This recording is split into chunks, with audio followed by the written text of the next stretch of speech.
At ito, kailangan nating desisyonan.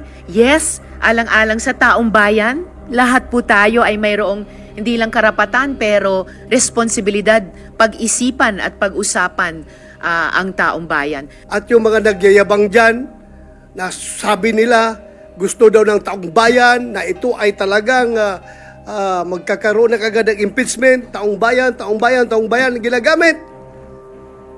I don't know kung sino taong bayan yung sasabi nila. Because, alam ko, Mr. President, halos lahat ng tao ng Mindanao at ng Visayas, as I have observed during the campaign period, ang sabi sa atin is, Sir, ibubuto kita kung hindi ka magboto sa impeachment o hindi ka magboto sa conviction.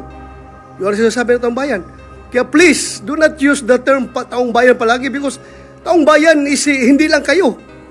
There are always two sides of the coin. Bakit ba? Wala bang value yung mga taong bayan na nagsasabi na ayaw namin ng impeachment? Gusto nila? Ang ibabalyo ng Senado ay yung mga tao lang na nagsasabi na forthwith kuno yung impeachment na yan. Ano, kalimutan na natin yung ibang tao na majority na nagsasabi na ayaw namin ng impeachment dahil panggugulo lang yan sa ating bansa. Lalo tayo nagiging divided. Lalo nasisira ang ating ekonomiya. Mga investors umaalis na dahil ang gulo ng Pilipinas. Sana mapag-usapan natin ngayon. Hindi ako abogado, pero ako ay isang Pilipino na gusto sana na hindi na tayo magkakagulo sa Pilipinas. Hindi tayo magkawatak-watak. At yung mga nagyayabang dyan, na sabi nila, gusto daw ng taong bayan, na ito ay talagang magkakaroon na kagad ng impeachment, taong bayan, ginagamit. I don't know kung sino taong bayan yung sasabi nila. Because, alam ko, Mr. President, halos lahat ng tao ng Mindanao at ng Visayas, as I have observed during the campaign period, ang sabi sa atin is, Sir, ibubuto kita kung hindi ka magboto sa impeachment o hindi ka magboto sa conviction. Yun ang sinasabi ng taong bayan. Kaya please, do not use the term taong bayan palagi because taong bayan is hindi lang kayo. There are always two sides of the coin. Bakit ba? Wala bang value yung mga taong bayan na nagsasabi na ayaw namin ng impeachment? Gusto nila? Ang ibabalyo ng Senado ay yung mga tao lang na nagsasabi na forthwith kuno yung impeachment na yan.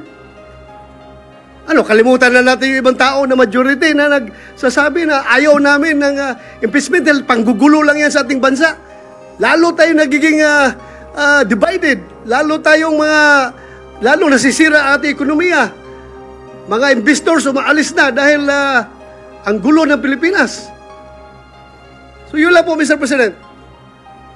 I am 101% supporting you. What's your stand, Mr. President? Thank you, Mr. President. Noted and entered into the records. Senator Ontiveros, our Deputy Minority Floor Leader, is recognized. Salamat po, Mr. President. I respond a comment on the second point of the good gentleman from Taguigan Pateros because there's nothing funny or illogical in and between the motion of the minority leader and the seconding of this representation. The motion of the minority leader is to convene at this very moment. That is what is to be subjected to a vote. Now, instead of on Wednesday.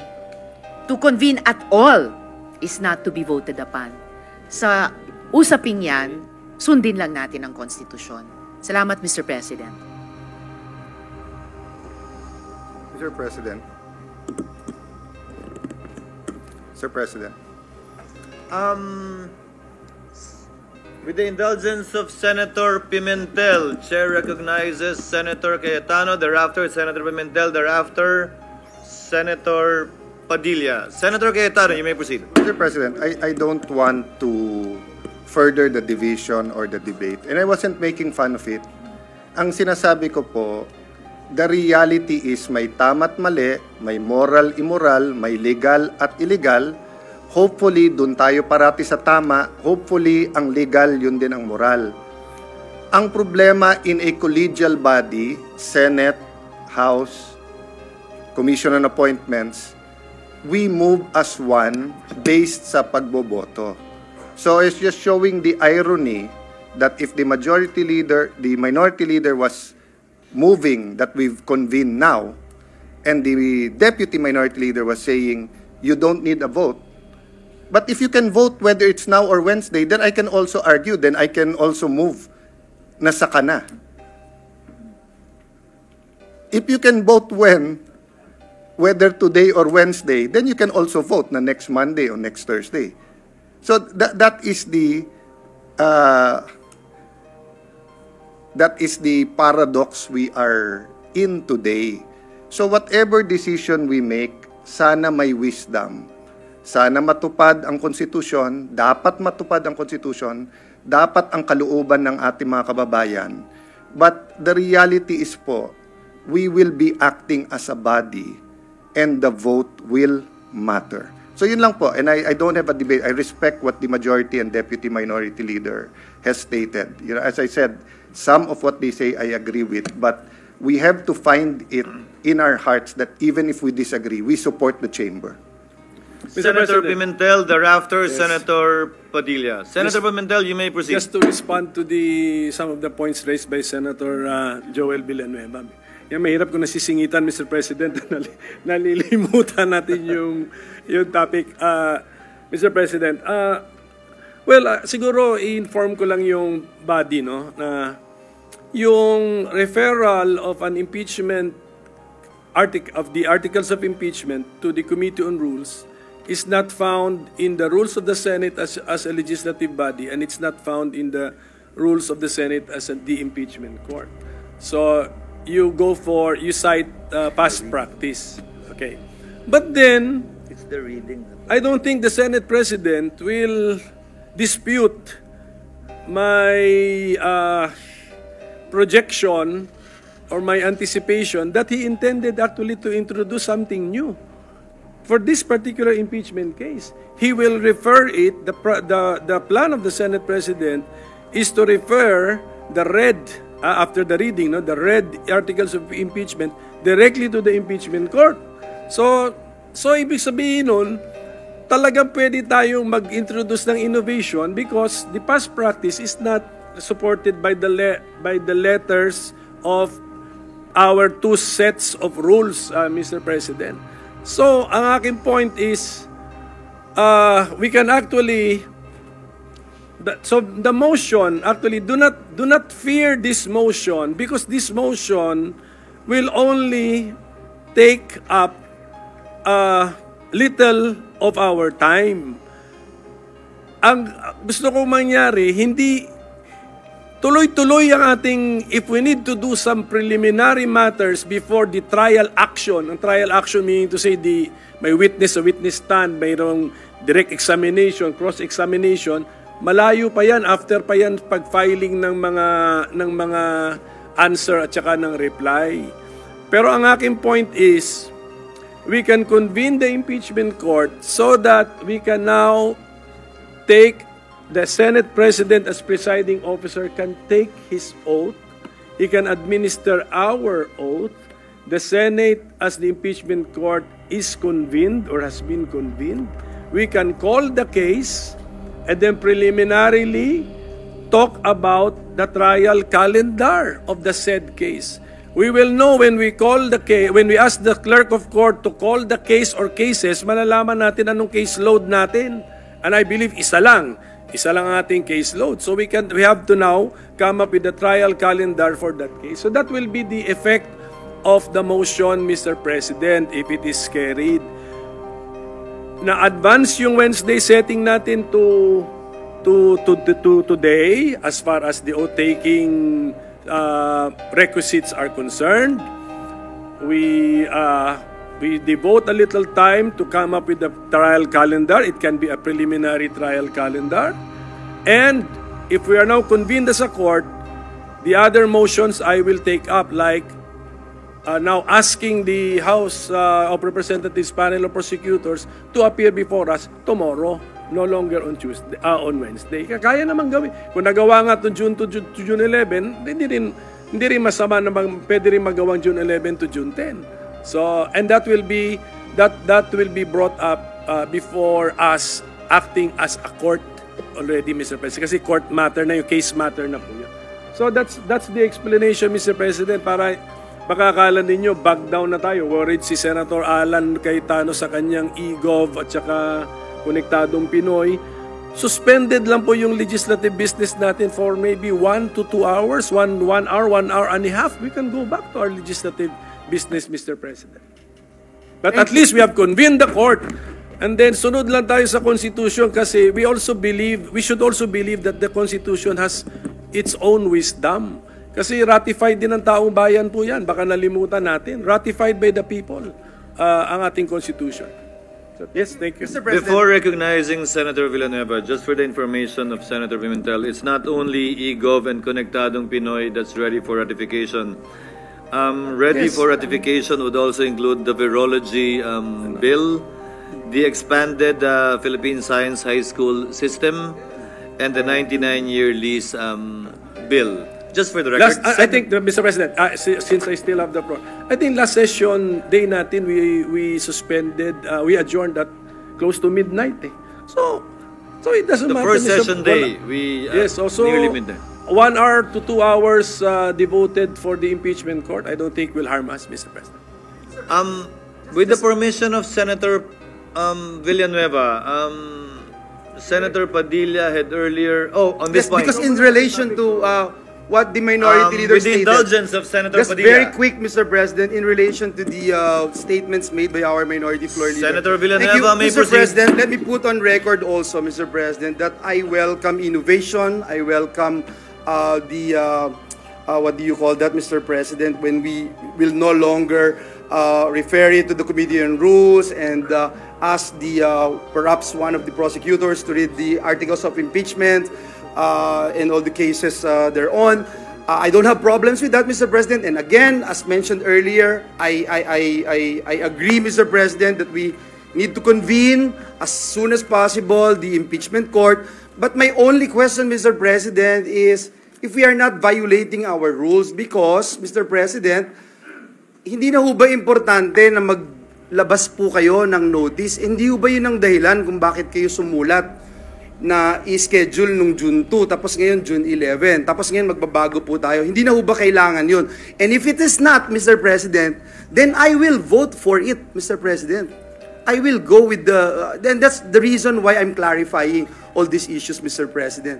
Kung hindi na kailangan magbigay ng notes, because at the end of the day, we wanted to protect and give importance to due process, Mr. President. That's all I'm saying, Mr. President. We don't want any legal infirmities, Mr. President, along the way. And I know that once we convene as an impeachment court, marami pa po tayong mapag-uusapan ng mga issues. Maraming salamat, Ginoong Pangulo. Thank you, Senator Robin Padilla, for yielding the floor to this representation. Thank you. With the indulgence of Senator Pimentel, Chair would now like to recognize Senator Padilla. You may proceed, sir. Maraming salamat po, Ginoong Pangulo. Katulad po ng sinabi ni Senator Joel Villanueva, ako po ay hindi po ako abogado, katulad po ni Senator Bato. Pero sa maikling panahon ko po dito, lagi natin binubuksan ang ating rules. At yan po ang unang-unang dinala sa akin nung ako po ay nanalong senador at ako po ay pinuntahan ng sekretariat. Ang una pong binigay sa akin ay yung rules. Napaka-importante ng rules. Yan po ang unang-una talagang isinaksak sa aking ulo. At bukod po doon, tradisyon. May tradisyon dito na kailangan susundin mo, lalo ka na neophyte. Ngayon, ang tanong ko po, sa dalawang nangyaring impeachment, yan po ay kay Pangulong Estrada at kay Chief Justice Corona. Lagi pong dinadala doon sa Committee ng Rules. At yan po ay inaasahan natin sa pagkakataong ito na doon uli makarating. At hindi naman din po ako kumokontra, katulad din po ni Senator Villanueva. Kung meron po tayo mga gustong baguhin, bakit naman po ako kokontra? Dahil yan nga po ang gusto ko, yan ang aking tagline, pagbabago. Pero hindi naman po siguro dapat sa oras na ito. Bakit naman sa oras na ito tayo gagawa ng isang bagay na katulad din po ng sinabi ni Senator Bato de la Rosa, talaga po bang tayo ay gusto nating magkahiwa-hiwalay na talaga? Yung po bang bansa natin talaga, gusto na nating gutay-gutayin? Kung meron po tayong gustong baguhin, hindi po dapat siguro yan sa oras na ito, sa panahon na ito, at sa pagkakataon na ito. At katulad din po ng sinabi ko, lagi ko pong sinasabi, paulit-ulit, hindi po ako abogado. Ako po ay madalas akusado. Ako po ay ex-convict. Kaya ako po ay sanay sa korte. Ako po ay laging humaharap sa korte. Lahat po ng mga proceeding ng korte na abutan ko na hanggang po sa pakakakulong. Kailangan po siguro maipaintindi po natin sa lahat na due process. Kailangan dumaan po tayo sa due process. Hindi po tayo pwedeng palundag-lundag. Yun lamang po. Maraming salamat po, Ginoong Pangulo. Thank you, Senator Padilla. Senator, what is the pleasure of the Honorable Ejercito? Yes, Mr. President, just like to second the motion of you may proceed, sir. The parliamentary inquiry, Mr. President, doon po sa punto na ni-raise po ni Senator Villanueva regarding at present the rules on impeachment trials, the Senate has the duty to inform the House of Representatives that we are ready to receive the prosecutors.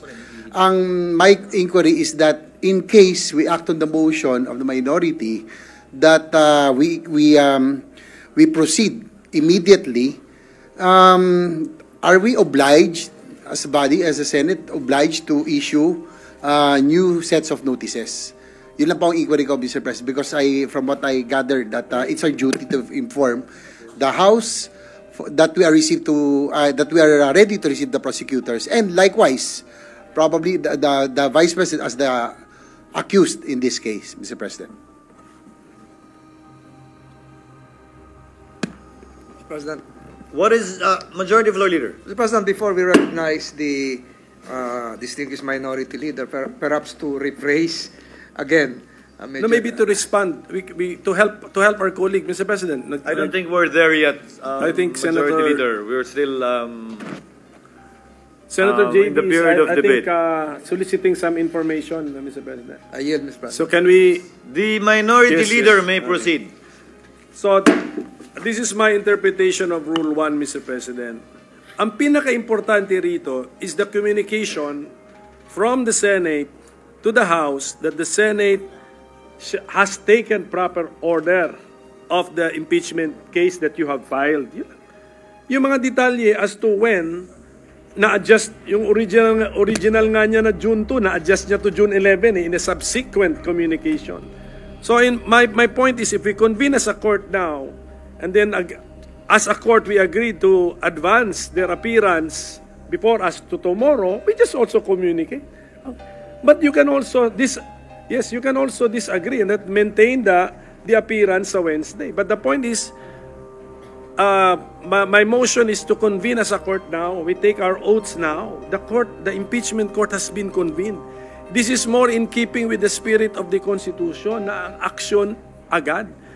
Tapos pala, balikan ko na lang yung issue kanina just for the record kasi yung pagtagalog ko or yung pagka-Filipino ko sa provision na English na nasa Constitution, dun yun sa official Filipino version. Ang sinabi dun, sunod agad. So do not dispute na hindi ang katumbas ng forthwith sa Filipino ay hindi agad. Agad nga yung nasa official version. So, hindi na ako mas marunong sa mga nag-translate po ng Constitution sa Filipino, sa wikang Filipino. So, I hope this will help our colleague, my explanation will help our colleague when he makes his decision on the pending motion. So, with that, Mr. President, I think I've already restated my main motion earlier, Mr. President. So, I think it's time that we dispose of the pending matter, Mr. President. Mr. President, Kasi mix. Senator Zubiri. what is the pleasure of the Honorable Zubiri? Thank you, Mr. President. Mr. President, just to add to the discussions, because the Senate right now is under extreme pressure. All eyes are on us, Your Honors. And each Congress, each Senate has stood up to many of these challenges. On my time, it was the fake People's Initiative that we defeated. Now it's about the impeachment of our Vice President. So we must act in accordance to our rules and traditions and precedent. Many sides have been spoken and explained. The good Minority Floor Leader wishes to have it the soonest possible time, although our precedence, Mr. President, is that we file it to the Committee on Rules. The Rules releases the report, and then we take action as jury, as judges on this impeachment court. Ang akin lang po, sana, kung ganun po ang proseso na pipiliin natin, no, didesisyonan natin, gawin natin kaagad. Ako po ay taga Mindanao. Pareho po kami ni Senator Bato de la Rosa. Kaya ako hindi naniniwala sa mga survey. Kasi the surveys were read wrong in May, what was that? May 12? May 12, 2025. All surveys were thrown out the window. And the real story was 7 of the 12 senators were not members of the alliance. So, of the national government. So, ibig sabihin, may mensahe po silang ipinapadala sa taong, sa lahat, sa buong Pilipinas, na kaming sa tagasulok ng Mindanao at Visayas ay meron din boses pagdating sa halalan. Pero bilang senador, Mr. President, we must do our constitutional mandate with due respect to all those concerned. Mandato natin sa Constitution yan. At nang hindi natin gagawin yan, ay bugbog tayo sa mata ng publiko. So that's why I agree with the Minority Floor Leader. Whatever the outcome of the trial, you end up voting. For one, I think it is a weak case, but I will reserve my judgment until all the evidence is presented to us, and then we will make the proper vote when the time comes. Pero ang punto dyan ay dadaan tayo, kailangan natin dumaan sa constitutional process that was given by our forefathers when they wrote the 1987 Constitution. Yun lamang po, huwag na po natin patagalin pa. At sa tingin ko, isa pang tanong, ay pwede ba ito tumawid sa 20th Congress? Personally, I've said this to the media, I said, personally, I think hindi siya pwedeng itawid sa 20th Congress. Na kung pwede, pagdebatihan na natin yan ngayon. Kung gusto nyo, hanggang petsa 30 ng Hunyo, araw-gabi, nandito tayo. Pero kasi, meron pa mga constitutional questions with the Supreme Court. So, my point being is, let us follow our constitutional mandate of the Constitution. So I agree with the Minority Leader, but at the same time, I also agree with our colleagues